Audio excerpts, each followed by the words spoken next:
A primera hora de la mañana ya se podía ver varias columnas de humo a bastante distancia de la zona en la que se producía este incendio. Estamos hablando del polígono industrial de mayoristas más grandes de Europa, uno de los más grandes de España, Cobo Calleja. Ahí se ha declarado un incendio, todavía se desconocen las causas, en una nave muy grande, 8.000 metros cuadrados, nos contaba antes Pello. Y cuando estuvimos ahí hace un ratito en directo, Pello nos decía que todavía los bomberos estaban preocupados, bueno, por si podía colapsar alguna de las paredes, por el hecho de que había unas instalaciones eléctricas muy cerquita, que se había cortado el suministro para evitar problemas. Sí sabemos que no ha habido heridos, pero que había trabajo para un rato. A ver cómo van las cosas, Pello. Pues María, 12:37, los bomberos continúan extinguiendo este incendio desde el exterior. Vemos ahora cómo están con las mangueras intentando, bueno, pues enfriar sobre todo el perímetro de esta nave, como dices, de 8.000 metros cuadrados. Es un almacén textil y ahora mismo, bueno, pues sigue el fuego en el interior, pero lo que sí que nos confirman es que está controlado el perímetro. Es decir, que ese fuego no se propague hacia el exterior, sino que se está autoextinguiendo. Van a dejar que se autoextinga. ¿Por qué? Porque ahora mismo la complejidad es que la cubierta ha colapsado. Vemos, también los muros como están prácticamente inclinados, están a punto de colapsar y por lo tanto es imposible acceder al interior. Vemos la cubierta ahora mismo, nos hemos acercado un poquito más, que nos han dejado para, bueno, pues podemos ver cómo está la cubierta. Ese amasijo de hierros totalmente colapsada, ha caído en el interior y lo que preocupa ahora mismo a los bomberos es pues que no se colapse más partes de esta nave. El segundo punto en el que se están centrando es en la columna de humo. ¿Por qué? Bueno, pues porque desde primera hora de la mañana hay muchos madrileños que desde la M30, desde varios puntos de la capital, se podía ver esa gran columna de humo que salía. Sigue saliendo humo. Ahora, la labor también de los bomberos no es solo extinguir, sino también controlar ese humo. ¿Por qué? Bueno, pues porque estamos muy cerquita de Fuenlabrada y de Parla, son los dos municipios más cercanos. Por ello, están monitorizando la calidad del aire constantemente, viendo la dirección de esa columna de humo. Vemos que ahora mismo se está dispersando en la atmósfera. Vamos a hablar en directo, no sé si nos puedes atender. Estamos en directo de nuevo. Víctor Fernández, jefe de bomberos de Fuenlabrada. Vemos la columna de humo, nos decías hace una hora más o menos que de momento no era perjudicial, se está monitorizando hasta hora de la mañana. ¿Podemos decir que sigue igual, que no hay peligro? Sí, hasta las horas en principio sigue igual. Son la 1:20, estoy viendo el reloj porque el viento va a rolar y va a cambiar de dirección. Estamos pendientes también del cambio de dirección para ver si afecta a la población, a los propios intervinientes o a los propios vecinos industriales que estén aquí en la zona. Pero sí, la situación del viento es la misma que hace una hora aproximadamente y no hay peligro para la población, pero estamos, como digo, constantemente monitorizándolo, esperándolo el que cambie el viento en 2 horas, 3 aproximadamente. Vale, muy pendientes de eso. De momento hay que tranquilizar porque en caso de que cambiara dirección del viento, en caso de que hubiera algún peligro, enseguida se avisaría a la población pues para tomar algún tipo de medida preventiva como cerrar ventanas, me imagino. Pero de momento hay que decir que todo está controlado y que ese aire se dispersa, esa columna de humo se dispersa en la atmósfera y por lo tanto no afecta a núcleos de población hasta ahora. Así es, así es. Y de momento siguen trabajando, ¿no? Como vemos, apagando. Estamos trabajando desde el exterior, cambiando las líneas de agua para intentar atacar la mayor cantidad de combustible en metros cuadrados que podamos y seguimos trabajando todas las dotaciones desde el exterior siempre de lo que es la propia nave afectada. Perfecto, muchísimas gracias, jefe de bomberos de Fuenlabrada, que están trabajando aquí. 13 dotaciones en total. Han trabajado 60 bomberos en este incendio que alertaba a primera hora de la mañana. Se veía esa gran columna de humo desde varios puntos de la capital. Aquí en Fuenlabrada pues habían saltado las alarmas porque estamos en este polígono Cobo Calleja. Afortunadamente lo que nos han contado los bomberos es que esta nave es una nave que está independiente, porque las características que tienen muchas de las naves es que que están pegadas unas a otras y eso pues podría haber complicado el incendio. Esta, al estar aislada, bueno, pues ha permitido que ese incendio no se propagara a otras naves y por lo tanto se pudiera controlar más fácil. También, como decíamos María antes, los bomberos lo que han procedido es apagar la tensión eléctrica porque, fijaos, la proximidad justo en la parcela de al lado es una subestación eléctrica y por lo tanto también corría peligro que se extendiera el fuego aquí, a esta subestación, y por lo tanto, bueno, pues también hubiera más daños. Como decimos, han cortado rápidamente la tensión eléctrica para que eso no sucediera. Ahora mismo nos dicen perímetro controlado, tirando agua, sobre todo desde el exterior, para que ese fuego no se propague. Esa columna de humo también, de momento controlada. Nos dicen los bomberos, están muy pendientes, como acabamos de escuchar. En el momento que hubiera un peligro para la población, enseguida lanzarían un SMS a los móviles, bueno, pues indicando lo que hay que hacer. En este caso, pues sería, por ejemplo, cerrar ventanas. Como decimos, tranquilidad, porque de momento no hay ningún peligro para la población. Pues ya ven que sigue la nube visible desde varios lugares. Seguro que alguno de ustedes nos ve desde un salón y desde la ventana ve la nube. Pues por ahora no hay por qué preocuparse por la toxicidad de la nube ni por la expansión del incendio, pero les iremos contando. Por cierto que en estas últimas horas, esta noche, ha habido un ataque a una de las sedes de la Federación Española de Fútbol en Madrid. La atacaba de madrugada Arran, que no sé si se acuerdan que es Arran, alguna vez hablábamos de ellos. Es una organización juvenil que se define como defensores de la izquierda independentista catalana.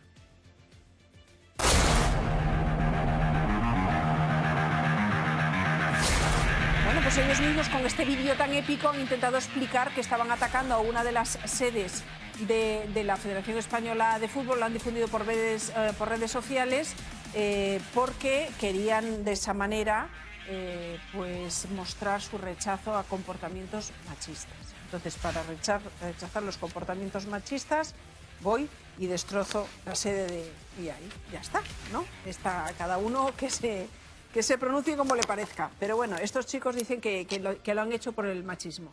La cuestión es que le han hecho destrozos ahí a una sede que está cerca de la zona de Plaza de Castilla. Vamos con el asunto del día, de la semana, y ya veremos, porque parece que tiene bastante trascendencia, más allá del morbo, que seguro que lo tiene también, porque lógicamente desde que se supo que había una mujer muy joven que había tenido una relación, no sabemos si sentimental, desinteresada o bajo pago con el entonces ministro Ábalos, pues todo lo que rodeaba a esa relación tenía mucho interés, porque apuntaba a que ella fue la beneficiaria directa de una manera de compensar al ministro. Eso parece, porque la propia Jessica Rodríguez, en su declaración ante el juez del Supremo, ha dejado claro que ella nunca pagó nada por el piso, que ella nunca fue a trabajar a los trabajos que le consiguieron en empresas públicas, y que cuando se iba de viaje con el ministro también se lo pagaban todo. Vamos, que ha quedado bastante en evidencia que su versión no tiene nada que ver con la que dio en su día Ábalos. Lorena. Pues sí, y es que ayer fue el turno de Jessica. Ante el juez reconoció, lo decíamos, que aunque estuvo contratada durante algo más de 2 años en 2 empresas públicas que dependían del Ministerio de Transportes, no trabajó. No pisó ni un solo día su puesto de trabajo, ni tampoco se le pidió labor a alguna distancia. Nada de nada, eso sí, fichaba semanalmente. Sobre cómo fue el proceso de selección, ella ha contado que fue algo rápido, sin dar mucho detalle, pero hoy, The Objective desvela que Koldo García fue con ella y que tras unas cuantas preguntas zanjó la contratación con un ¿tú sabes leer? Pues ya está, contratada. A Koldo García le preguntó el juez por esto y dijo en su momento que hay puestos que tienen que ser para personas de confianza. Estaba preparada y era un cargo podríamos decir, de confianza, porque era la que llevaba todo el tema de Joseba, todo el trabajo que realizaba, sí. Ya, pero dice usted que hay otras personas que echaron también currículums y tal, y se eligió a doña Jessica porque era amiga de usted, ¿o no? ¿O fue por otra razón? Porque era amiga mía y porque para ciertos trabajos la amistad y la colaboración y el poder confiar en una persona es importante, señor. Bueno, sobre el piso de lujo en el que estuvo viviendo en Plaza España, ya saben, 2.700 euros de alquiler al mes. Jessica no ha sabido decir quién lo pagaba. Sin embargo, sí relaciona a Ábalos con ese apartamento, porque ha asegurado que fue él el que le dijo: elige el piso que quieras. Y así lo hizo, dice, por estar cerca de Ferraz. Pero Ábalos siempre se ha desligado de este asunto.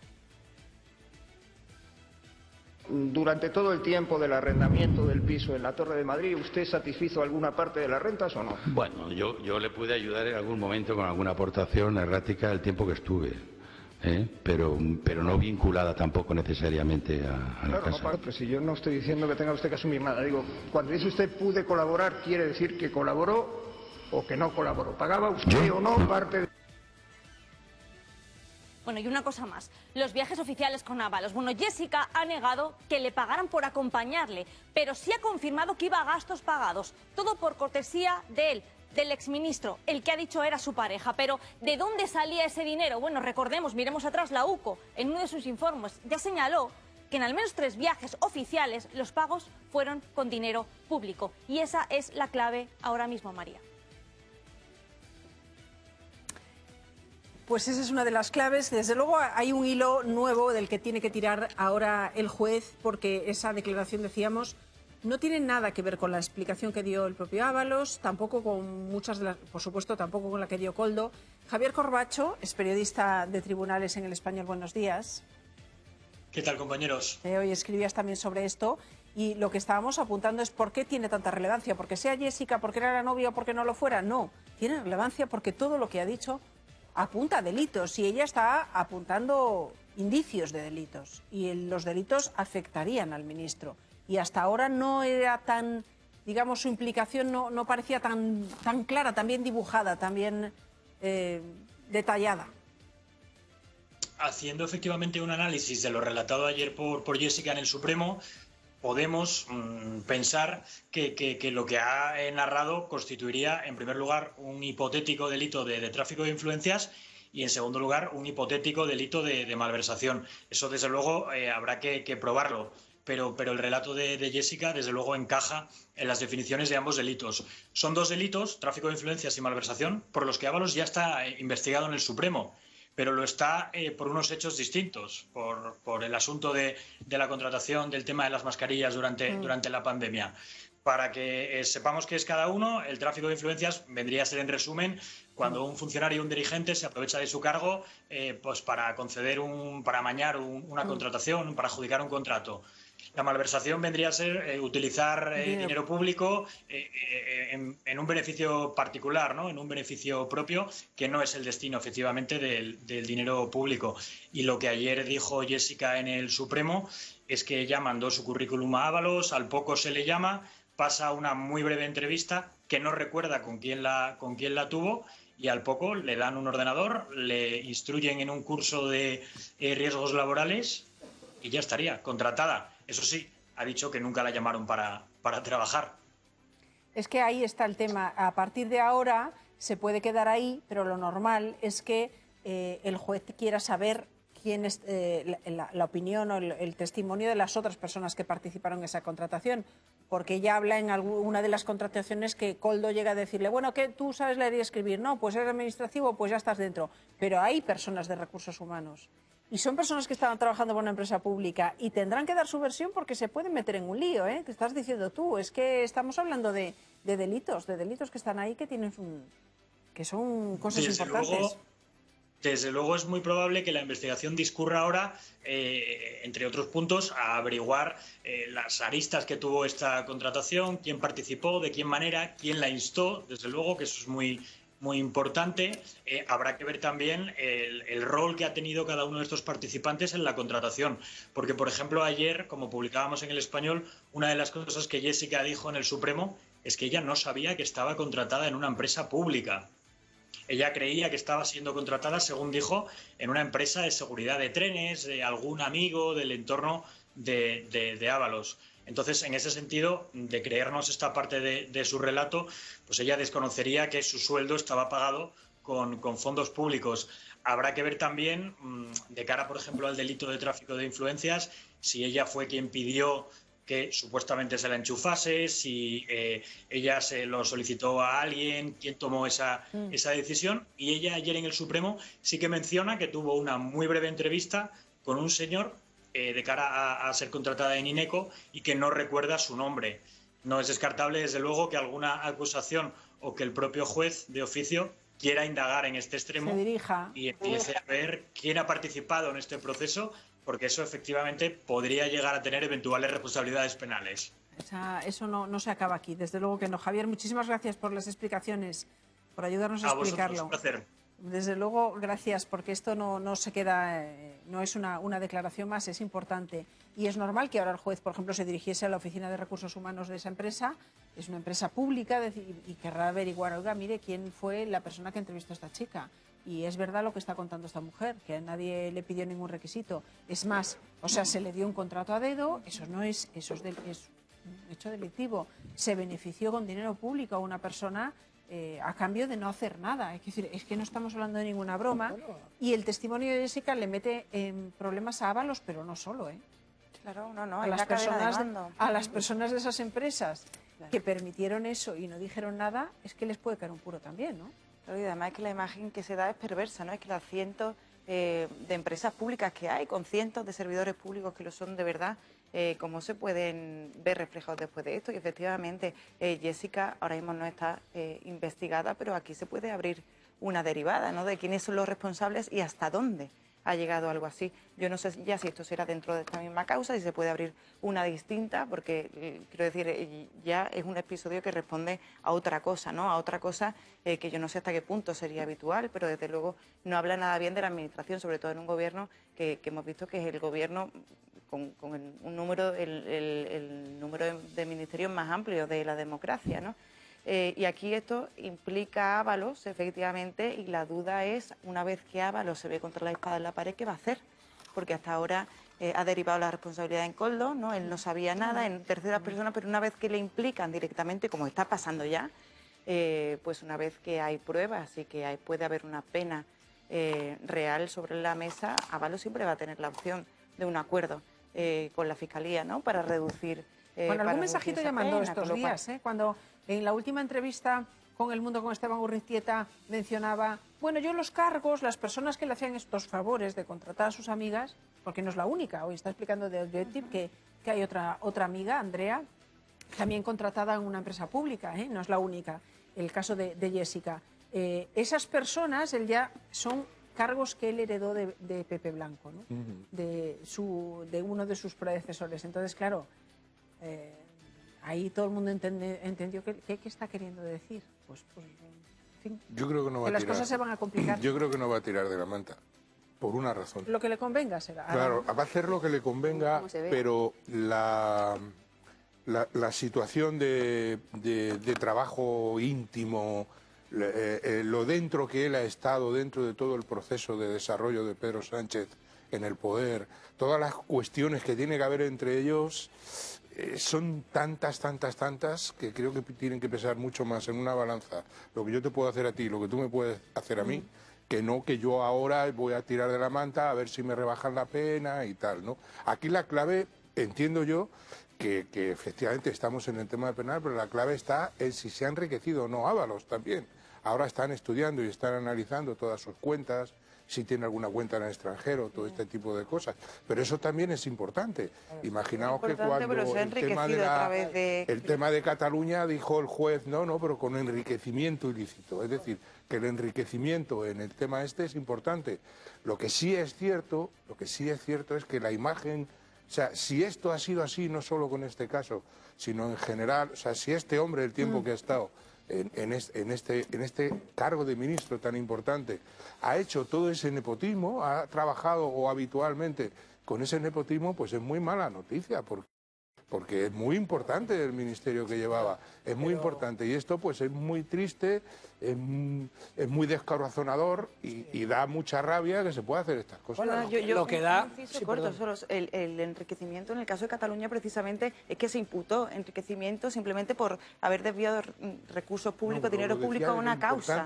Claro, y en este caso es evidente que ha habido recursos públicos que se han destinado a causas que incumplían a Ábalos, ¿no? Creo que eso podría estar... Habrá que verlo. El beneficio personal ya sabemos dónde estaba. Claro. Bueno, claro, es que ese es el tema. Es decir, al final lo que estamos viendo aquí claramente es que esta señora daba servicios sexuales al ministro y pagado encima con una red de corrupción que se nutría de las gestiones que este señor hacía a favor de esta gente, también vulnerando la contratación pública, las normas éticas y todo tipo de cuestiones. Luego dice María, que es esencialmente una buena persona no trata de derivar la atención en Koldo. Koldo es un señor que cortaba troncos. Claro. Un tío de 2 metros que, bueno, ¿sabes? Un poco a lo mejor para las cuestiones de seguridad, pero vamos, es un leño, tan leño como los que él cortaba, y todos los dábamos, pues bueno, este es el hombre de confianza, esta es la persona con tal. Ese es el progresismo, ese es el PSOE que tenemos ahora mismo al frente del gobierno, que defiende, se supone, a las señoras, que está en contra de las corruptelas, ¿qué tal?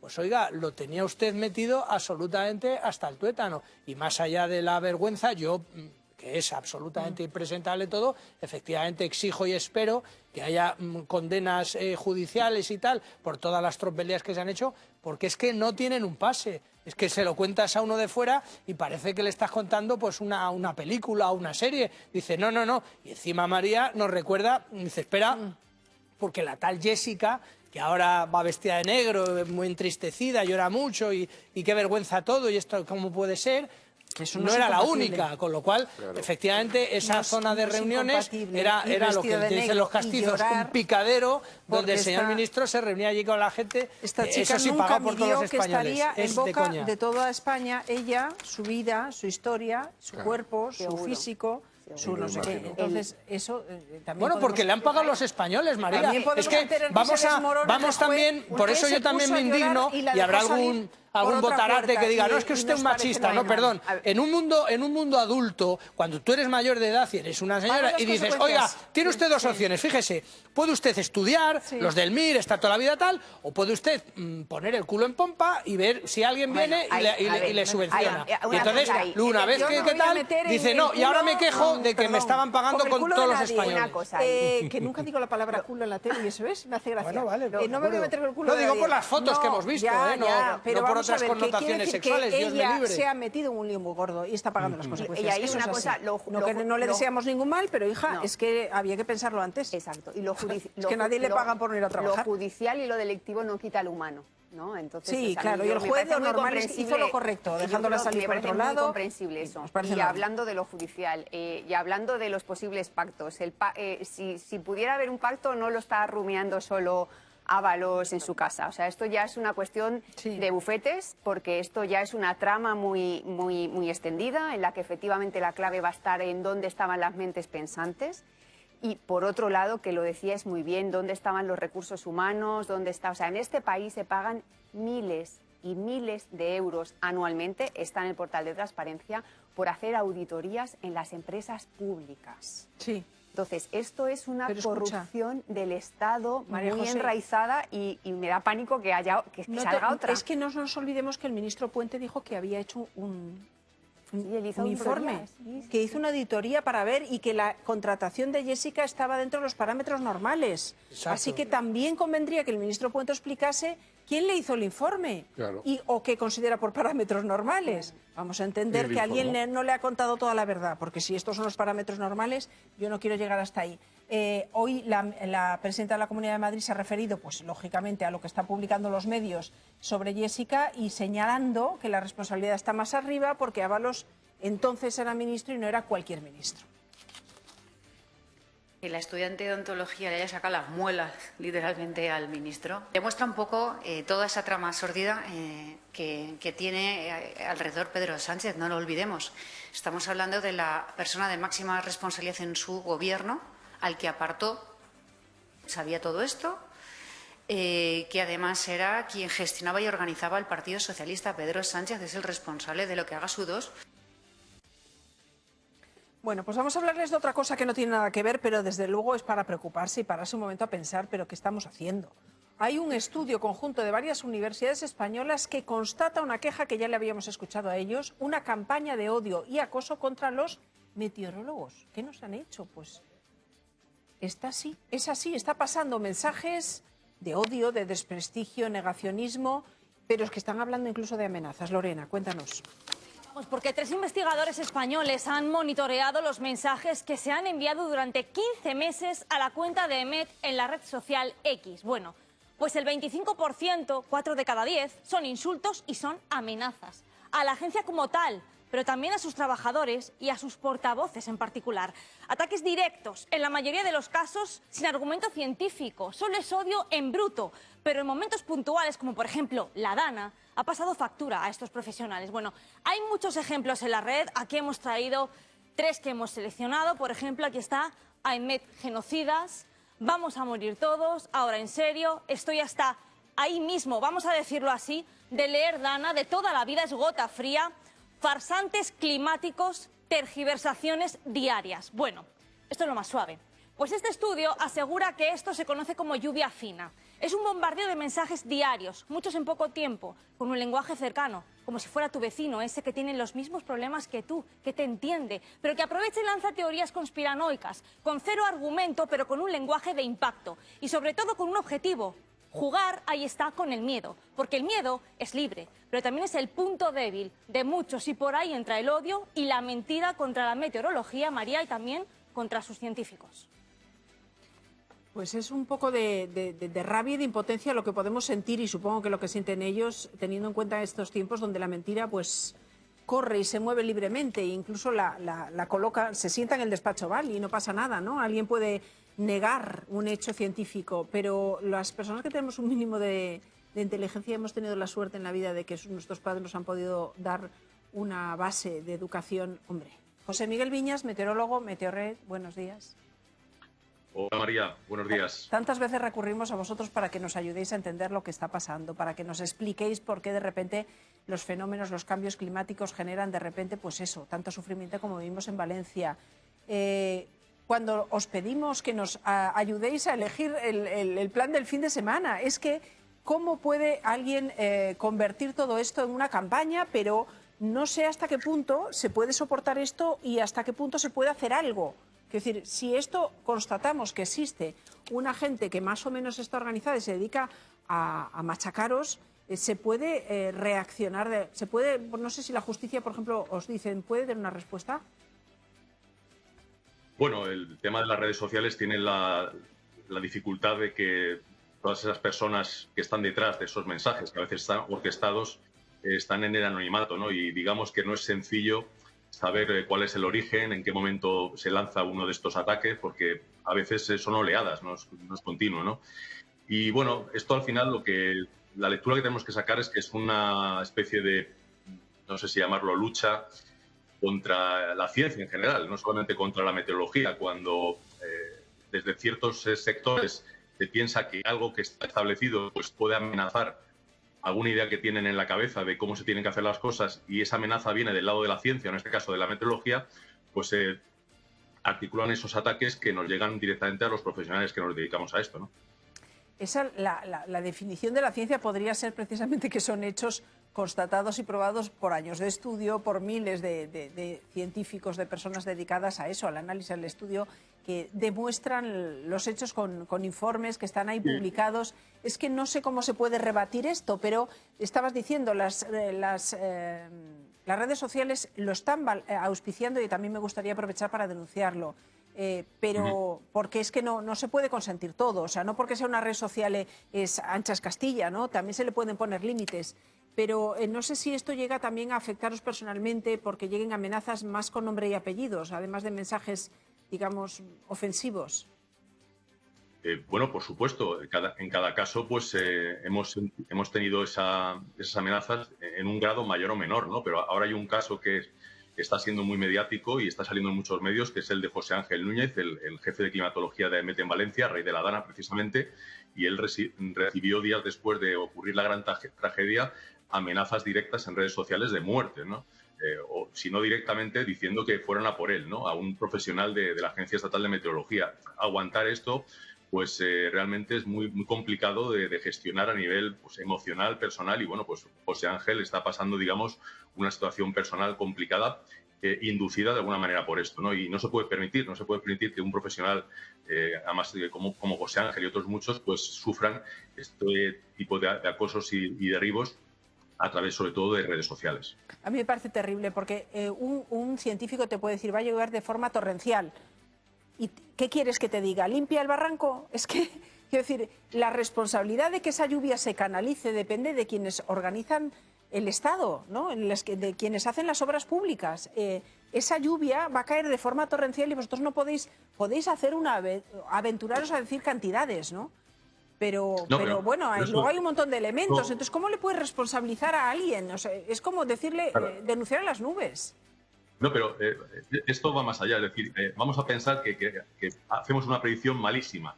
Lo contrario es lo que ocurre. Porque esa predicción está basada en nuestras herramientas, en los modelos con los que trabajamos. Y los modelos a veces pues tienen incertidumbres y pueden fallar, ¿no? Y que además es un fallo garrafal. Pero incluso en ese caso, la ciencia meteorológica llega hasta donde llega. Que no es el caso de la Dana, porque ya se ha hablado de esto mucho, ¿no? Se emitió un aviso rojo la mañana del día que pasó todo y eso, pues lo que no puede ser es que a raíz de ahí pues se demorara la toma de decisiones de las emergencias. Pero bueno, a lo que voy, yo creo que esto trasciende simplemente una crítica a un meteorólogo por una predicción. Esto ya, digamos, que es un ataque frontal contra la ciencia en general, como digo. No lo quiero ceñir a la meteorología, porque lo vimos en la pandemia, ¿no? Cuando empezaron el tema de las vacunas, inmediatamente hubo una reacción de ataque contra el tema de la vacunación, ¿no? Y que arrastró a muchas personas, que eso es lo triste. Hablabas de la educación. Hay muchas personas que se dejan arrastrar por estos mensajes y al final el resultado es que pues congregan los agitadores de esto a muchos miles de personas que piensan que están equivocados pues los científicos, los médicos o los meteorólogos, ¿no? Bueno, yo ya no digo nada. Esas personas que no quieren ver la realidad, pues que no usen paraguas o se pongan debajo de la tormenta, a veces le lleva por delante. Yo, cada uno que asuma las consecuencias de su estupidez.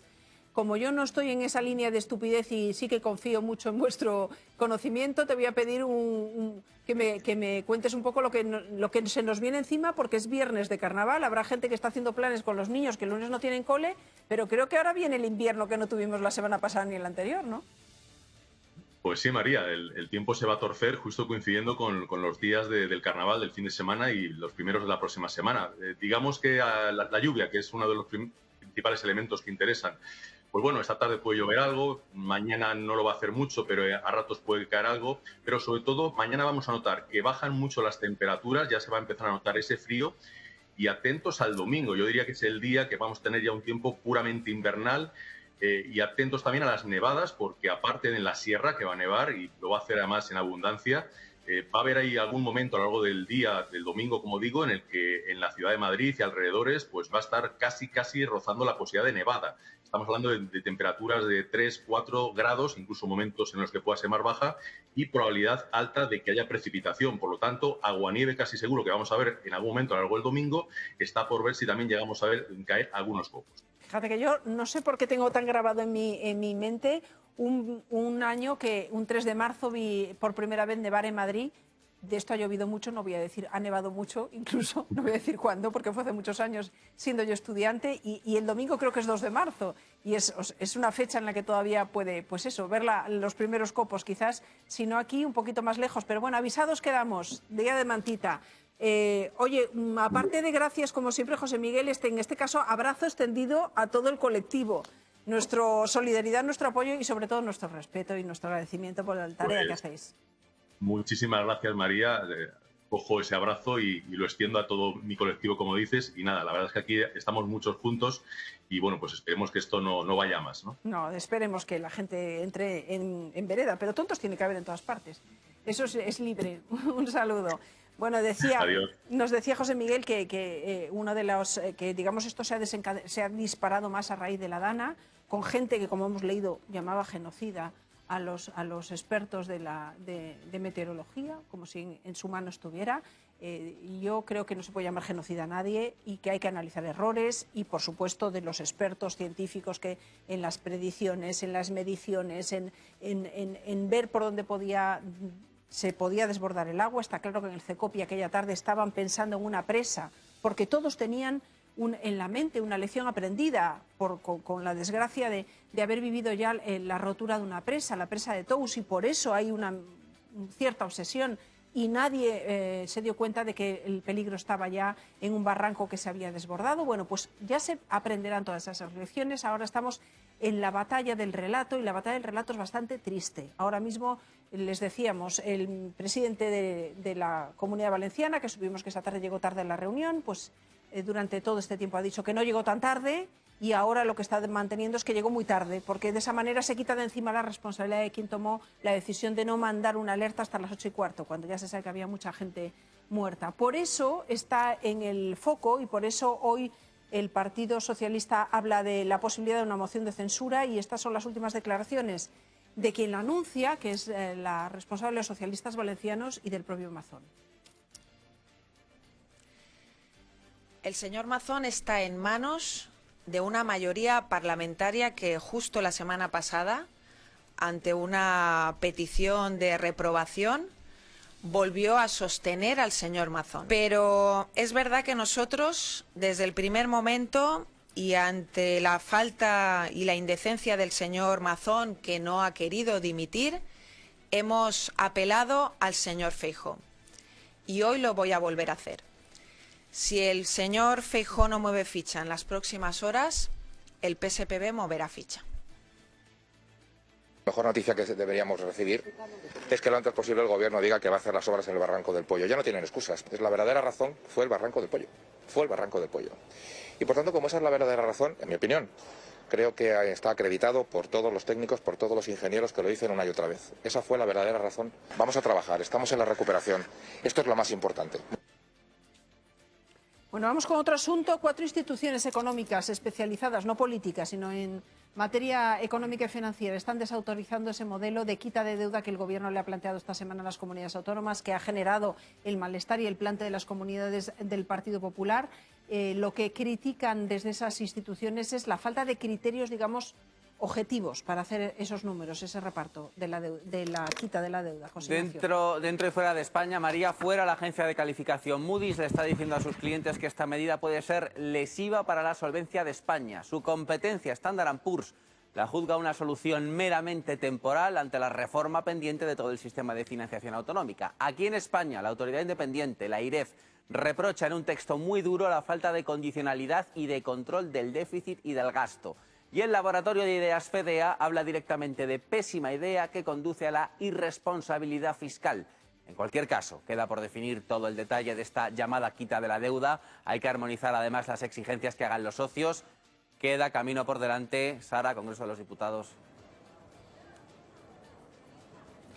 Ahora el Gobierno empezará esas reuniones con las comunidades una por una para elaborar el texto de un anteproyecto de ley que se aprobará en el Consejo de Ministros para ir a la tramitación parlamentaria en el Congreso. Y es ahí donde puede haber cambios para lograr el apoyo de los socios a la izquierda, que es fundamental. La propuesta de quita de deuda de Hacienda no incluye condiciones, pero Sumar pide que sí esté condicionado a que no se bajen los impuestos a las rentas más altas, y otros partidos podrían pedir modificaciones en la metodología para el reparto. Si el Ejecutivo consigue la luz verde, entonces llegarían los convenios bilaterales. El Partido Popular mantiene su rechazo frontal a lo que dicen es trilerismo fiscal, porque la deuda no desaparece, porque es un pago a los independentistas. Hay comunidades que apuntan a los tribunales, como Madrid, y otros presidentes populares quieren esperar a leer la letra pequeña. Todos piden un cambio en el sistema de financiación autonómica, mientras que el Gobierno ha salido en bloque a llamar hipócrita al Partido Popular, porque aseguran se levantaron de la mesa para no tener que votar que no. Dice María Jesús Montero que más allá de esta pataleta, seguro que terminan acogiéndose a una medida que es buena. Más allá de esta pataleta, de esta actitud tan irresponsable y de una actitud infantil, terminarán firmando los convenios porque son buenos para las comunidades autónomas. 83.000 millones menos de deuda, de que lo que es bueno al final se termina aceptando, si no es ya por una posición política indefendible. Se va a ahorrar todos los intereses de los préstamos que tiene que pagar, además de que las generaciones futuras no tienen que cargar con el peso de esta deuda. La condonación de deudas es una absoluta barbaridad y una tomadura de pelo que no hace evaporarlas, ni mucho menos, que da una imagen calamitosa de nuestro país, de país no fiable, y que desde luego lo único que hace es aumentar el gasto público y la deuda. Va todo en la dirección contraria a lo que es necesario, pero es todo tan profundamente asfixiante que el país no aguanta más. Se está gastando el dinero que no hay y ahora nos perdonamos unas deudas simplemente para poder comprar las elecciones en Cataluña, que es de lo que va todo esto. Pues vamos a hablarles de una deuda que no se perdona, y es que más de 40.000 autónomos están recibiendo unas cartas en las que el Estado les exige que devuelvan ayudas que recibieron durante la pandemia. Estamos hablando de autónomos que por cese de actividad tuvieron acceso a algunas ayudas que concedió el Estado, por cese de negocio, también bonificaciones en las cuotas de la Seguridad Social. Se entregaron esas ayudas sin comprobar, digamos, por las prisas, si todo el mundo cumplía los requisitos. Eso se ha hecho a posteriori y ahora le están llegando las cartas de competición de devolución a algunos que lógicamente están bastante molestos con la situación. Diana, tú estás en uno de los negocios afectados. En uno de los restaurantes, María, que durante la pandemia, como tantos y tantos otros restaurantes, tuvieron que cesar su actividad, cerrar sus puertas, y es verdad que el Gobierno les facilitó una serie de ayudas económicas para superar los peores meses de la pandemia. Después volvieron a abrir, ya se acordarán, con esos aforos limitados, con menos gente, por tanto, también menos ingresos. Se les ofrecieron esas ayudas y ahora algunos de ellos están recibiendo directamente una carta de la Seguridad Social donde se les dice: Lorena, tú eres una de las afectadas, una de las dueñas de este restaurante junto con su marido, que tenéis que devolver ese dinero que se os dio para poder superar ese bache. Exacto. A ver, yo concretamente recibí la carta el jueves pasado.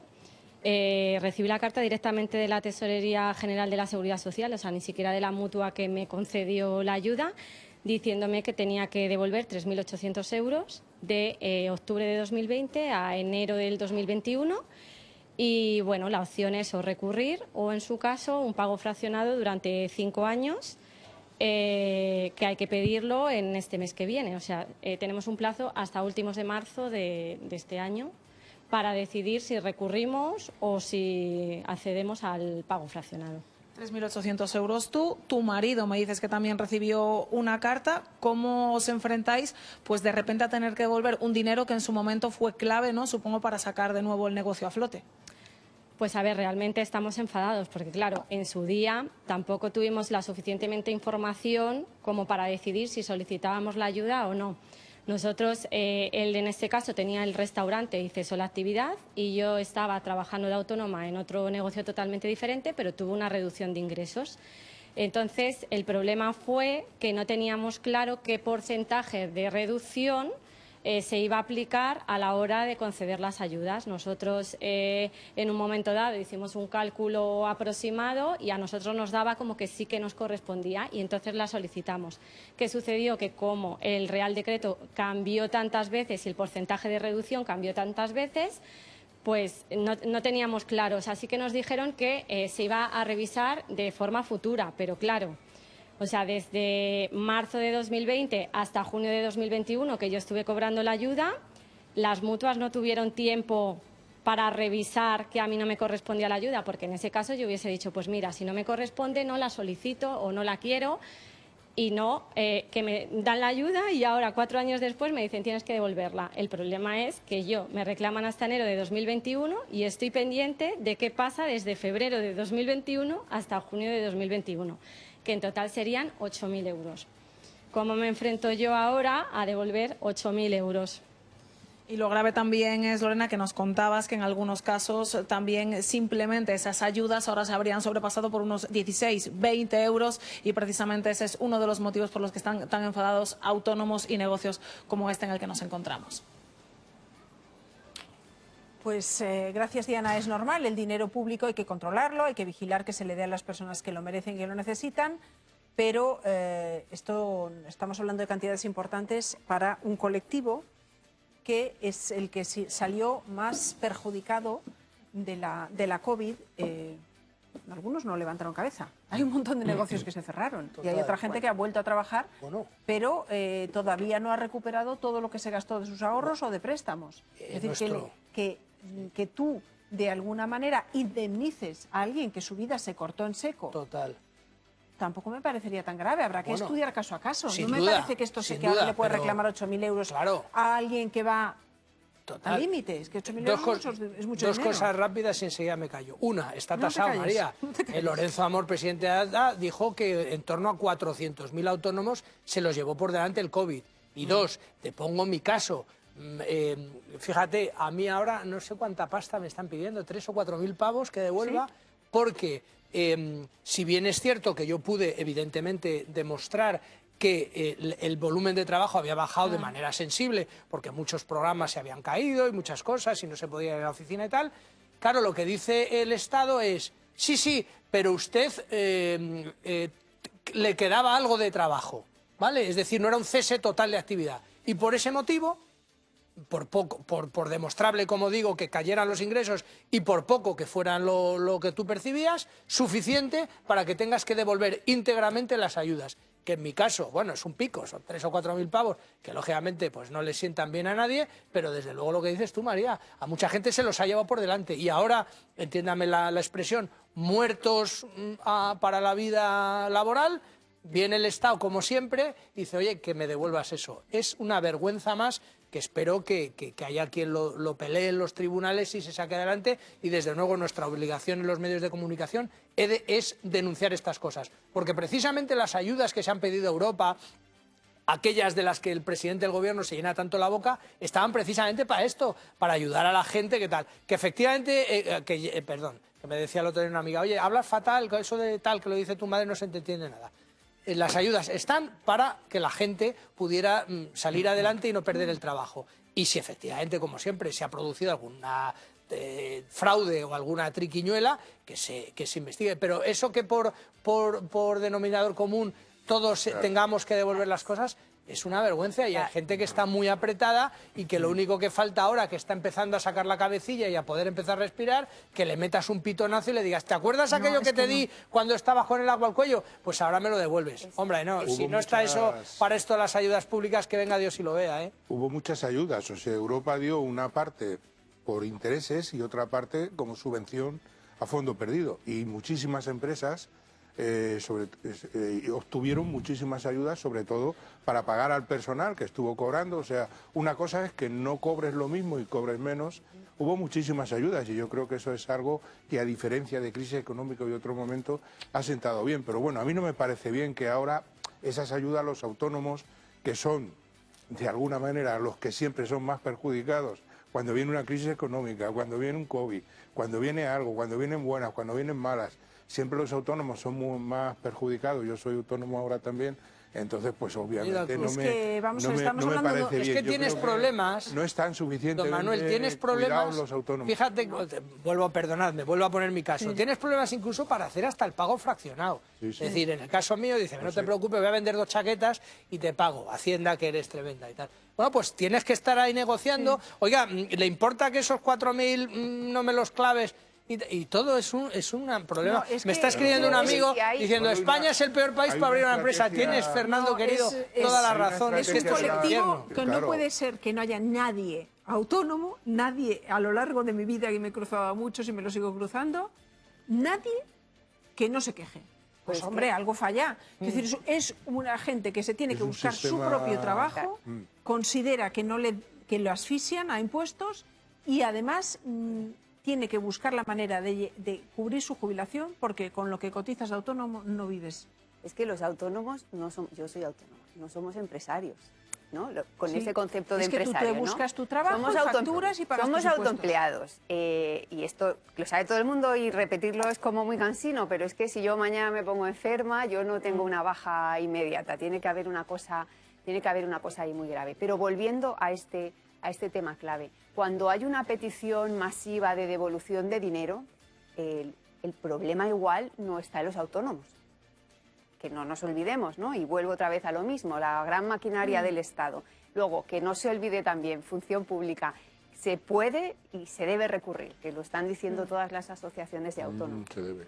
Y por supuesto que decíais lo de los negocios, pero si sigue habiendo negocios cerrados, pero si cuántos bares, cuántos gimnasios, hay algunos que nunca más levantaron la persiana cuántas porque cosas no tienen se llevaron. capacidad. Y luego vamos a la idea general del progresismo. Si has dado dinero para ayudar, esto de venir ahora a pedir, pero ¿qué necesitas? Financiación. Bueno, luego vino lo otro, ¿no? Luego vino la crisis internacional, que generó pues una subida de costes para todo el mundo, y que además también ha sido una sacudida para las pequeñas, digamos, economías de los pequeños negocios y de los autónomos que se autoemplean, y hay que ayudarles a que se automantengan y no machacarlos.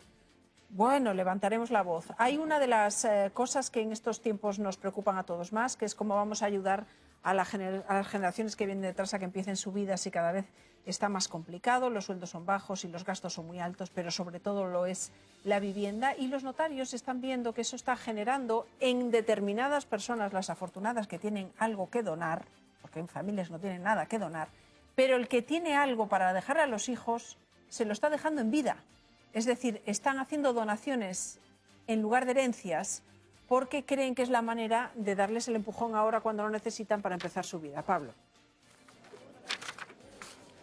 Sí, María, y es que tan solamente hace falta echar un ojo a esos datos, a esos apuntes que toman los notarios y que presentan a final de año para ver esa evolución ascendente de esas donaciones en vida, o como también se denominan, herencias en vida. Es un crecimiento que lo ha hecho en los últimos 20 años, pero que llama mucho la atención el dato de 2023 y 2024, mientras que en 2023, a nivel nacional, en todo el país se realizaron 173.000 donaciones en vida. En el año 2024 esa cifra subió hasta las 200.000, es decir, un 15% más, principalmente por un tema, el de la vivienda, y es que el escaso parqué y la dificultad que tienen muchos jóvenes para acceder a ese tipo de créditos, donde por cierto están bajando cada vez más los tipos, hace que los padres hagan donaciones no solamente económicas, sino también de viviendas, incluso en ocasiones de participaciones de empresa o acciones de estas.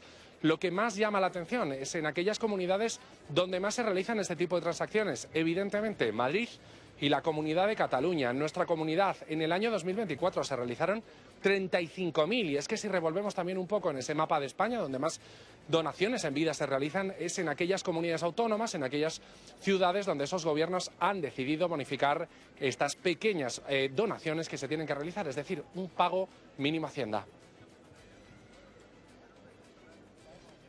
Gracias, Pablo. Vamos a saludar a María López Santana, es abogada, es experta en herencias de GLC Abogados. Buenos días. Buenos días, muchas gracias. Nosotros aludíamos a los datos de los notarios, supongo que ustedes también lo constatan, y no sé si es lo más común es donar dinero o donar propiedades, y dónde está la diferencia a la hora de pagar impuestos. Pues mira, lo más común es donar dinero, donar ahorros, y tenemos que tener en cuenta de que cuando pedimos una hipoteca a un banco, el banco nos suele financiar el 80%, con lo cual el 20% restante más los gastos, que es un 10%, lo tenemos que aportar nosotros. Ahí entran a jugar en escena nuestros padres y sus ahorros. Y tenemos que tener en cuenta de que la donación en dinero o en vivienda tendríamos que pagar en la Comunidad de Madrid un 1%. Para poner un ejemplo, imaginemos que una vivienda que queremos comprar de unos 150.000 euros. Tendríamos que tener ahorrados unos 45.000 euros. Y estaría bonificado el impuesto de donaciones y sucesiones el 99%, con lo cual tendríamos que pagar 450 euros por la operación. En cuanto a impuestos, en Cataluña se pagaría un 5%, en Madrid se bonifica el 99%. En este caso, en el caso de Madrid, si alguien se está planteando, yo tengo esto, tengo un piso, se lo voy a dejar a mis hijos, pero a lo mejor ahora si se lo paso a su nombre ya les ayudo. Si alguien se está planteando esto, tengo un dinero ahorrado, ¿qué le recomendaría a una familia que quiere algo, que quiere ayudar a sus hijos? ¿Qué compensa más? Quiero decir, a la hora de los gastos que genera luego recibir una herencia, que los tiene. ¿Qué compensa más, una donación en vida o no? ¿Hay mucha diferencia? Bueno, la diferencia está en que ya desde un punto de vista más objetivo y más egoísta, tenemos que tener en cuenta dos cosas. Que compensa más la donación, por supuesto, que lo que es la herencia, porque nos enfrentamos en cuanto a la muerte, una sucesión de liquidación de herederos, aceptación de herencia, mientras que la donación en vida ya lo tenemos en vida y no hay que hacer tanto trámite burocrático. La diferencia está en que nosotros siempre aconsejamos que hagamos una declaración de herederos, esperemos hasta el fallecimiento, porque a lo mejor lo necesitas tú en vida. ¿Qué haces? Con la cantidad de abandonos que estamos viviendo por parte de los hijos a los padres. ¿Y qué haces cuando has dado tu vivienda? Porque impugnar una donación hay que demostrar una ingratitud. ¿Cómo demuestras la ingratitud? No. Vamos a ver, si una persona ha vivido y ha trabajado toda su vida para tener un pequeño patrimonio, tiene derecho a disfrutarlo y a tenerlo hasta el final. Pero puede haber personas que tengan más de una cosa y que se quedarían más tranquilos si se lo pudiesen dar a sus hijos pasar, y por lo menos que esta conversación les haya servido para saber que lo pueden hacer y que a nivel económico no van a salir perjudicados, que les puede ir bien. Así que luego que cada uno que haga lo que le dé la gana. Yo siempre he dicho lo mío a mis padres, habéis pagado con vuestro esfuerzo y el vuestro. Y ya está, y hacéis con ello como si te lo bebes. No te lo bebes, no, que eso no se lleva nada bien. Pero si te lo quemas en juergas. La es donación en vida... Sí, perdona. La donación en vida a lo mejor resulta más ágil y más fácil y más económica porque al final está bonificada un 99%, mientras que la liquidación de herederos a través de una muerte, un fallecimiento, tienes que hacer aceptación de herencia, liquidación de herederos y en la práctica tributar igual ese 1% por todo lo que hayas recibido. Ya. La donación en vida se supone que te quedas sin el bien o sin el dinero. Ya. Si luego lo necesitas, para reclamarlo tienes que no hay impugnar una reclamación posible, pero si la gente tiene la suerte de tener unos hijos como los míos, que son mejores, imposible, pues no tendrías ese problema. Estoy segura, o por lo menos lo quiero ver así. María, muchísimas gracias por los consejos. Un saludo. Un placer. Un saludo. Bueno, pues ya que estamos hablando de vivienda, vamos a hablar de los caprichosos de la vivienda. Los caprichosos de la vivienda me refiero a gente que está buscando un sitio donde vivir, pero que quiere vivir como un rey o como una reina, que quiere vivir en el centro, que quiere vivir en una casa preciosa, que quiere tener una habitación de ensueño, y eso no se lo puede ni comprar ni pagar en un piso propio. Pero hay una opción, y es que, oye, pagas más y tienes el capricho durante un tiempo, pues es que existe alquiler de habitaciones de lujo, Pablo, yo me acabo de enterar. Sí, de hecho, María, está muy bien dicho eso de como un rey o como una reina, porque yo les pregunto a ustedes, ¿cuánto pagarían por levantarse y tener estas vistas? El Teatro Real, parte, si apuramos, en un piso un poco más alto, también del Palacio Real, el inicio de la calle Arenal, esta Plaza Isabel II, o incluso, si apuramos también un poquito, esta calle que sube hacia la Plaza Mayor. Bueno, este es el punto concreto de Madrid en que ese coliving fino, vamos a llamarlo así, es más caro. Nos hemos encontrado esta mañana haciendo una búsqueda en una plataforma de pisos de alquiler en Internet, lo estarán viendo ya ahora justo a mi lado, un piso de 500 metros cuadrados donde se alquilan ya habitaciones por un módico precio, y es que comienzan en unos 1.750 euros y van hasta los 2.950 euros. Bueno, hay que decir que en esa vivienda de 500 metros cuadrados viven otras 14 personas y lo que da acceso es a la habitación. Pero claro, se pueden imaginar con 500 metros cuadrados el tamaño de esa habitación, que en ocasiones también cuenta con un salón, con techos muy altos, y es más, tienen un recibidor, lo hemos podido ver.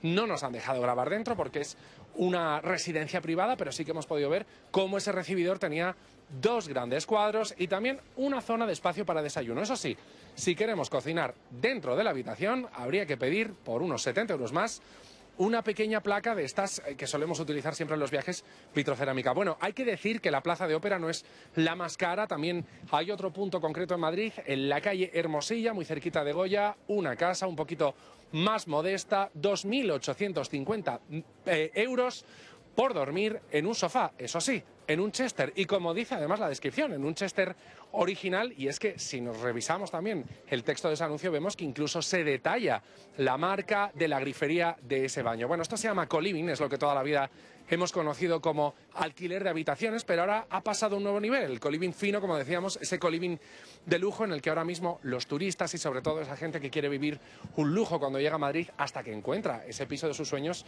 puede llegar a estar viviendo. Hay que decir que el alquiler como mínimo suele ser por una semana o un mes, y la verdad que los precios son cuanto menos muy llamativos. A ver, que yo le tengo que decir un par de cositas a Pablo, importantes. Primera, a Pablo que no me lo sienten nunca dormir, que no me lo tumbe nunca dormir en un Chester, porque es lo más incómodo del mundo, son esos que tienen botoncitos durísimo y que este mide casi 2 metros. Segundo, como te ve alguna vez sacar una placa y hacer macarrones en esas habitaciones, te corto la barba, ¿vale? Aclarado. Bueno, muchas gracias, compañero.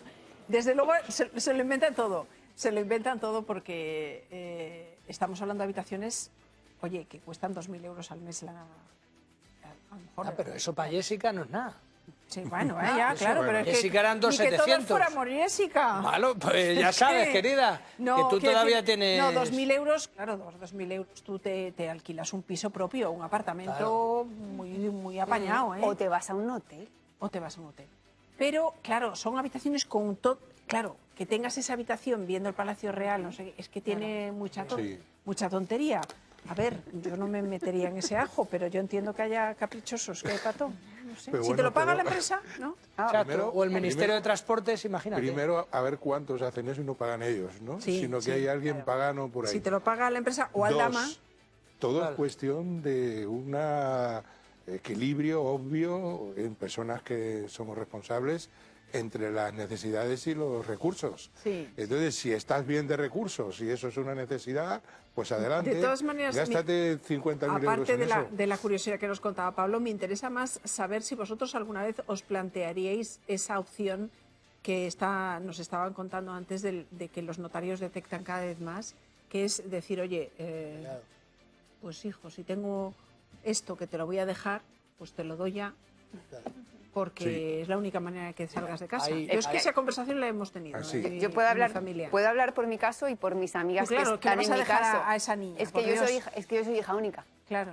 Ah, bueno. Claro, fijaos, y además No, pensaba que decía por tu hija, No. ¿dónde vas? Si No, es claro, pequeñísima. no, es pequeña. hasta No, que no. se te emancipe. Pienso en el otro lado, ¿no? Y yo tengo amigas que ya lo han hecho, por diferentes razones, principalmente por la impositiva, ¿no? Pero claro, tiene que ser familias muy unidas. Yo solo entiendo que los notarios, que cuando que les he hecho muchas entrevistas sobre cuestiones de herencias, esa advertencia que puede parecer flojita, de es que si alguna vez luego te falta algo, siempre había un notario vasco que me decía, recuerda siempre, María José, que la herencia no es un derecho, es una expectativa. Total. Porque el que tiene derecho a gastarse todo es el que lo ha generado. El que lo ha generado. Y de hecho los notarios españoles hacen una reivindicación que es muy de los anglosajones, de decir, oiga, aquí en España, supongo que por la tradición, tienes pues eso, la legítima. La legítima, tal. Por la ley. Claro, es decir, oiga, en el mundo anglosajón yo heredo, o sea, doy mis bienes a quien me da la gana. A mi gato, a mi mayordomo, a quien ha estado conmigo, al que me ha cuidado, al que me ha querido, tal. Es decir, esas cosas no tal. Y luego, vamos a ver, primero, había un abogado del Estado que me decía, las medias solo para las señoras. El caso tuyo no es así porque, claro, al ser un único heredero, bien. Pero claro, cuando tú heredas y tienes varios hijos, entonces esta casa la heredáis a medias, es a lo que se refería. Este negocio tal. Luego, en muchas ocasiones, pues la vida es así, la gente es muy complicada, acaban creando un conflicto. Porque uno de los hijos quiere vender, el otro se queda el alquiler y no se lo da a los hermanos. En fin, lleva una complicación adicional. Y luego hay una cuestión que es absolutamente innegable. Todos tus bienes a lo largo de tu vida, volvemos a la querida Hacienda, a la que tengo mucho estima, como se pueden ustedes imaginar, todos tus bienes y tus activos tributan a lo largo de tu vida. Cuando te mueres y se lo pasas a otro, ¡pam!, te vuelven a pegar un furriagazo. Entonces, tan es así, lo hemos hablado aquí muchas veces, que hay mucha gente que cuando dobla el gorro, llegan los herederos y dice, yo no puedo tomar el testigo porque solo en impuestos y con bienes inmobiliarios que no son ilíquidos, no puedo hacer frente a todo el pastizal que tengo que pagar en impuestos. ¿Sabes? Con lo cual es una cosa verdaderamente demencial. Y que la gente busque esa gatera de decir, pues mira, hijo, como al final tú vas a tal, te voy a dar a ti una casa, a tu hermano unas acciones y tal y cual, eso, y de alguna forma evita los conflictos. Concluyo diciendo, hay algunos hijos desalmados que aprovechan esa donación en vida para luego revolverse contra sus padres y tal, y muchos de ellos dicen, oye, precisamente para tener algo de cobertura no te voy a dar todo porque este que ha salido de mis entrañas, pero le veo que es un poquito malaje, ¿sabes? Claro, un poquito malaje. Y ahora vivimos más. Estáis poniendo la herencia que yo al final creo que a pesar de todo lo que dices, peor es ser un desheredado que un heredado. Sí, claro, peor. siempre, Y luego, a ver, don Manuel, partimos de la base de que tienes algo para trincar. Si lo que vas a repartir en miseria, pues al claro, final, no. cuánta gente, pues su herencia tiene una gran vida. Mira, ya que hablamos de herencia, hay un momento en el Quijote maravilloso, que es el final. Cuando se está muriendo Don Quijote, dice Cervantes, lloraba Sancho, lloraba el ama, lloraba todo el mundo, dice, pero cuando vieron que les tocaba la herencia, empezaron a reír porque esto del heredar, bien que quita la pena que deja el muerto.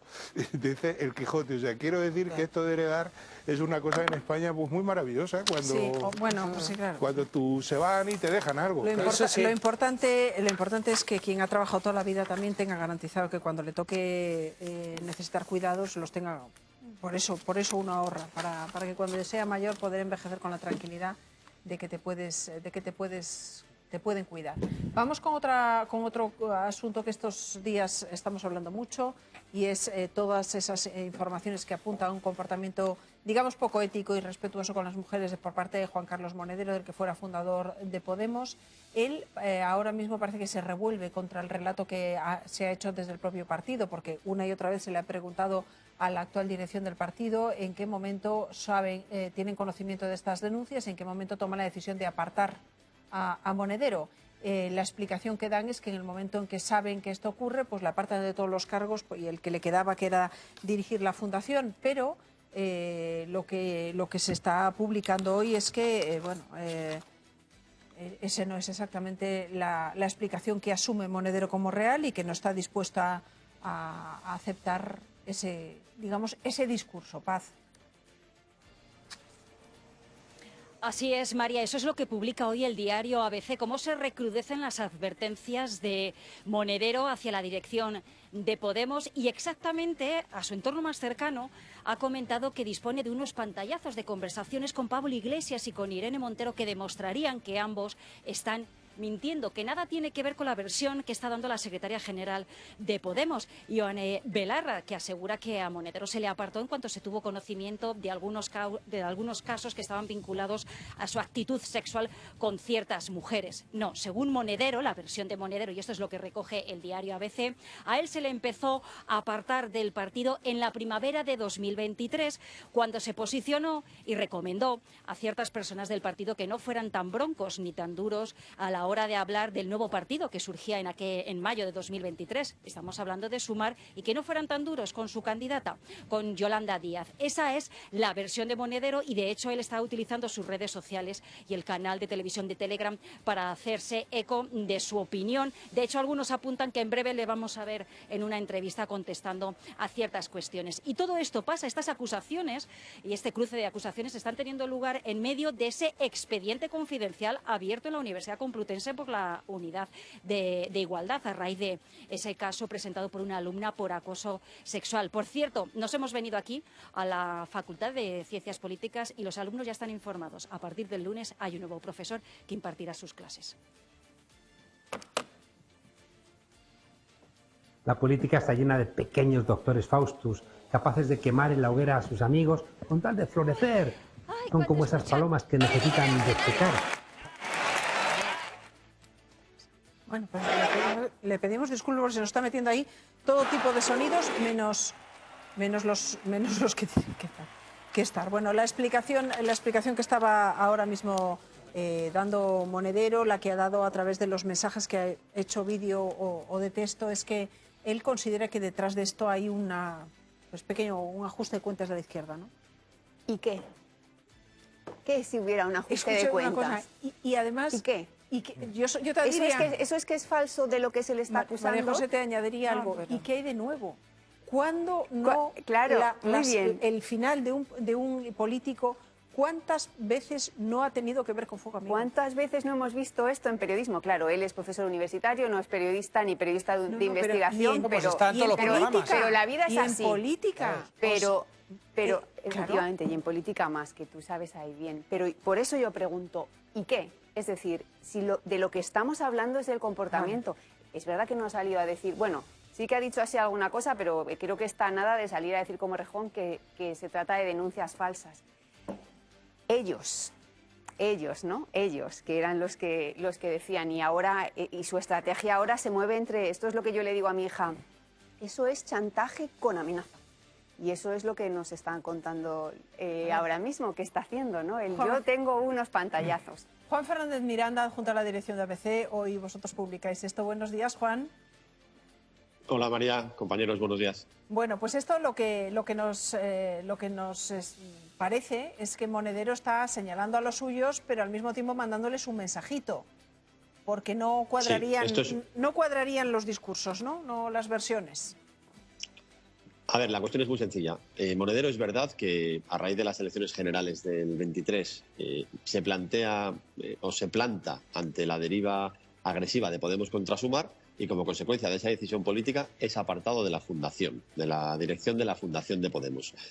¿Qué pasa? Que cuando salen los escándalos sobre su actitud sexual, Podemos dice que ya se le apartó porque tuvieron conocimiento, que en cuanto tuvieron conocimiento le apartaron. Y lo que a él le molesta es que se atribuya aquella decisión política, la de apartarle por una discrepancia política, a la cuestión sexual. Es decir, él tiene mensajes compartidos y enviados y recibidos con la dirigencia de Podemos en los que queda claro que el motivo por el que se le apartó no es sexual, es político. Y esto es importante. Es más, hoy el mismo Monedero ha hecho un comunicado en redes en el que vuelve a insistir en la idea de que hace falta un espacio unido a la izquierda del PSOE para ser fuertes. Por lo tanto, él lo que ha hecho es enviar mensajes y llamadas a gente del entorno de Podemos para que le llegue a Pablo Iglesias y a Irene Montero una idea muy clara. Como sigáis diciendo que me apartasteis por cuestión sexual, por cuestiones sexuales, sacaré los pantallazos, quedaréis como mentirosos y se verá que no fue esa la razón. Por lo tanto, mensaje para navegantes, digámoslo así. Pero esto se queda en un aviso o está esperando una rectificación.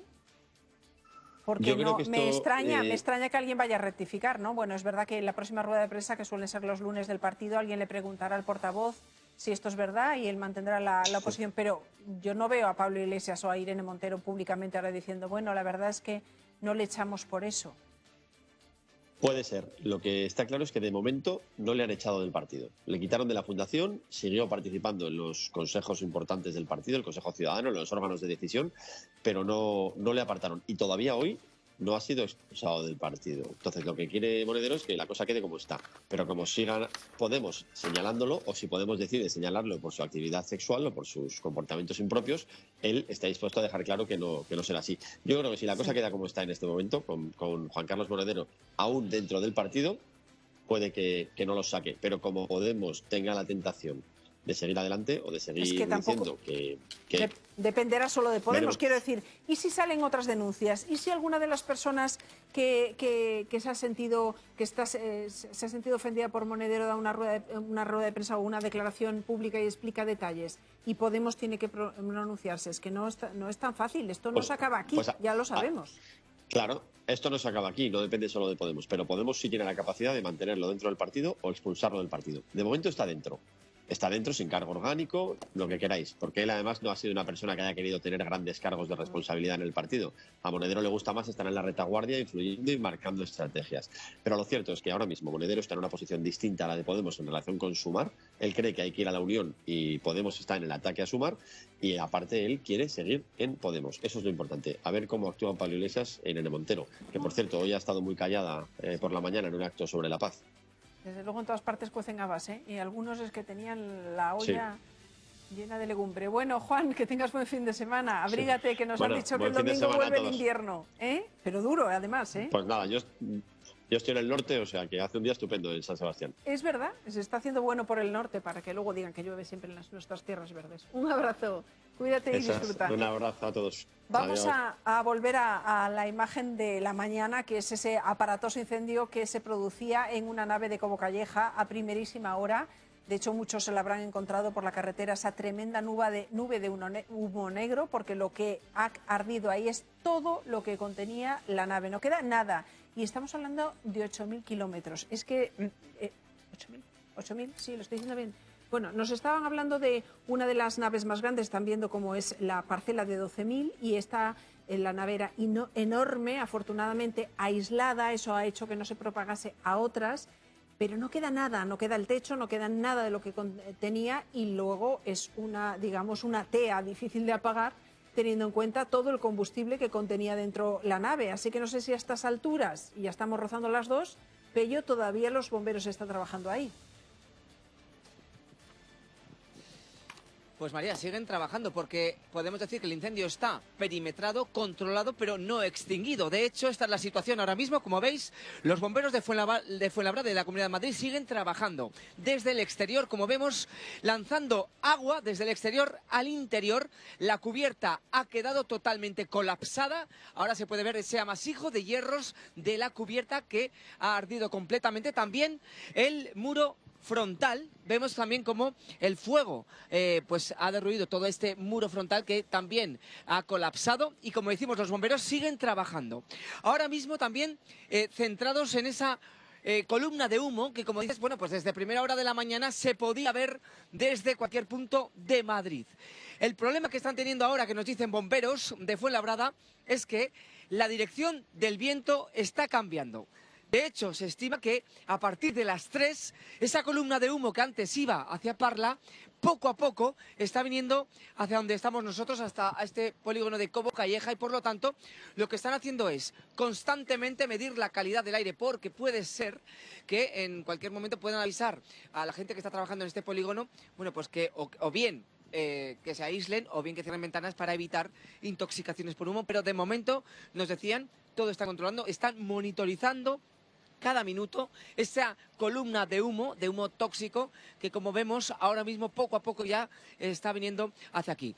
Han trabajado 13 dotaciones de bomberos en este incendio que ahora mismo, nos decían, lo que está haciendo es, tirando agua, se está autoextinguiendo, están dejando que arda todo el material textil que había en el interior de la nave, puesto que han comprobado que no había productos inflamables que pudieran empeorar la situación, y también, sobre todo, controlando, vemos cómo están ahora los bomberos, están controlando que no se propague a las naves anexas.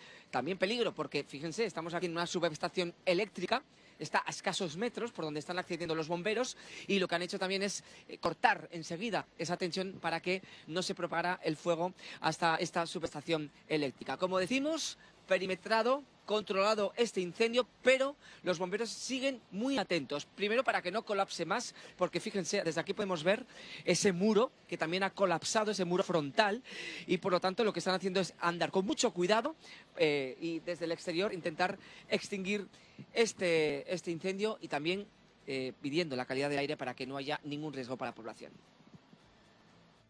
Sobre las 7 de la mañana, Bomberos de Fuenlabrada ha recibido un aviso de un incendio de nave industrial.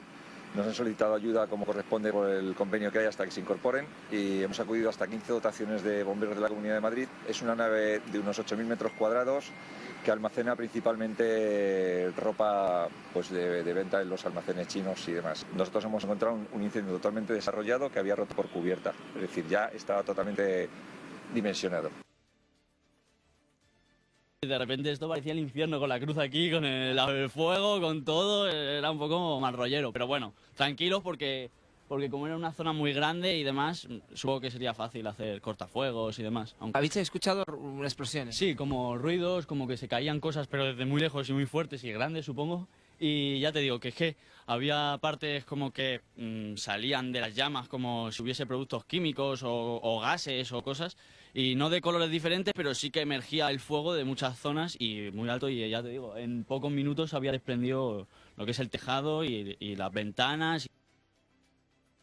Es un incendio, veíamos en las imágenes, espectacular. Aitor, compañero, buenos días. Buenos días, María. Que no se saben todavía las causas. No, y se tardará en saber las causas. Y el alcance del daño material, que afortunadamente no lo ha habido personal. Claro, aquí fundamental que el incendio se haya declarado alrededor de las 6 y media de la mañana, porque no había ninguna persona en su interior, y sobre todo también que, al no ser un incendio de campo y ser un incendio concentrado en un polígono, se ha podido contener en esa nave, es decir, no se ha propagado a las naves aledañas. Ahora la investigación va a tardar, porque van a tardar días en entrar los bomberos, primero porque hay riesgo todavía de desprendimiento de esa estructura, y segundo por el calor que hay dentro, que hasta que no baje muchísimo la temperatura no se puede acceder. Eso para intentar averiguar las causas del incendio. Por otro lado, sí que hay una investigación abierta ya acerca de si el propietario tenía todos los seguros en regla, y ir viendo un poco, sobre todo en este tipo de empresas, en polígonos, pues como Cobo Calleja, polígono de logística china, ver si contaba con todos los permisos en regla. En caso de ser así, pues se centrará la investigación en el origen del incendio, y lo bueno, y repetimos, es que no ha habido ninguna víctima mortal. Eso ha ardido muy rápido, porque claro, lo que tenían plásticos, textiles, o arde volando. Ya veremos el alcance, ya nos darán alguna cifra. Vamos con un caso que les avanzábamos antes, una de esas, enfrentamientos entre bandas, lo que se llama un vuelco. Esta es una escena, podría ser de película, pero no, está grabada en el sur de España, en una localidad, en una vivienda.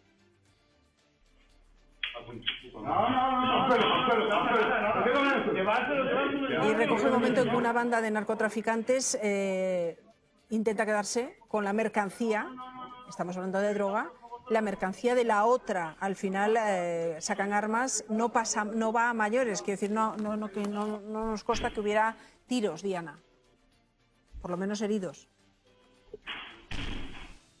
Sí, unas imágenes grabadas durante la primavera del pasado año, del año 2024, en un garaje de un domicilio ubicado en el sur de España. En las imágenes se puede ver a dos grupos de hombres hablando tranquilamente, incluso en una conversación distendida, y también cómo se trasladan bolsas negras de basura de un vehículo a otro. Pero el ambiente, la atmósfera de esta grabación cambia en cuanto aparece otro hombre en escena, pregunta presuntamente por una droga. Se estaba planificando un vuelco de sustancias estupefacientes y en ese momento salen a relucir varias armas de fuego, varias pistolas. En ese momento uno de los grupos de hombres se ponen incluso de rodillas temiendo por su vida. Se escuchan varios tiros que por suerte son tiros al aire, no hay que lamentar ninguna víctima mortal ni tampoco ningún herido, pero esta imagen, por desgracia, y también la de los vuelcos de drogas se está convirtiendo en algo cada vez más habitual en el sur de España. Y levantan. Gracias, Diana. Levanta la mano, saben perfectamente que va en serio, ¿no? Esta gente no se anda con chiquitas. Saben perfectamente, además, que lo que se está cometiendo es una actividad ilícita y que, obviamente, la parte que está siendo robada no va a ir a la policía o a la Guardia Civil a denunciar. Por eso hay cada vez más vuelcos entre narcos, entre organizaciones que trafican con droga y, sobre todo, a veces, es que incluso llegan a disfrazar de los llamados policías full, que es vestirse con uniformes para que parezca una operación antidroga, cuando en realidad lo que está viendo es un robo entre bandas. Bueno, vamos a contarles ahora una operación policial contra un grupo, una banda, que la verdad es una de esas noticias sórdidas porque es gente que trafica con pornografía infantil. No se lo pierdan, que es con encima pornografía infantil creada por inteligencia artificial y actúa en varias provincias, Madrid entre ellas, Pablo.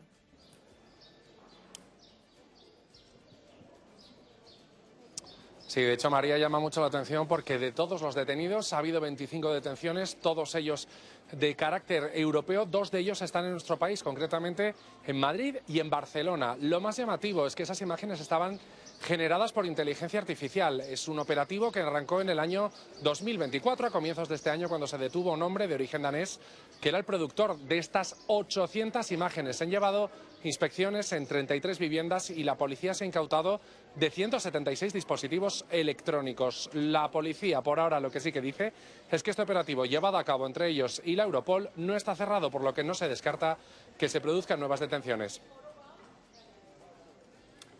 Pues habíamos visto todo tipo de pederastas, pero una banda de pederastas que tiene que intercambiar pornografía, es que ya no sé qué es.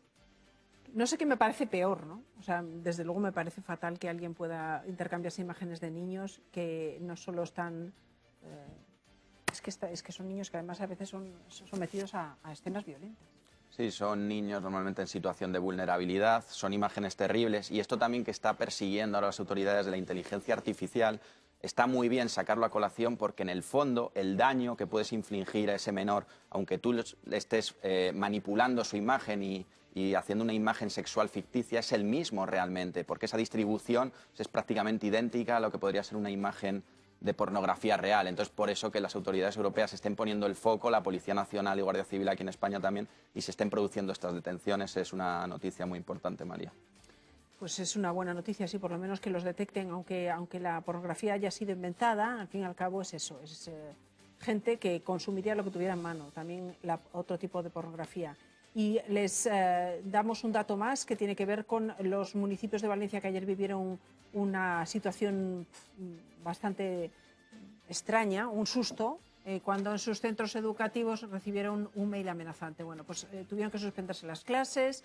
El autor del correo que amenazaba con una actuación terrorista era un chaval de 23 años. Parece que tenía problemas, además, de salud mental y mañana pasa a disposición judicial, pero no se ha descartado que pertenezca también a un grupo pedófilo. Y de eso les iremos contando novedades. Pues se nos acaba el tiempo. Ahora ya les dejo en manos de nuestros compañeros de informativos. Nos vemos el lunes. Pasen buen fin de semana, con mantita, con abrigo, porque viene el frío. Gracias.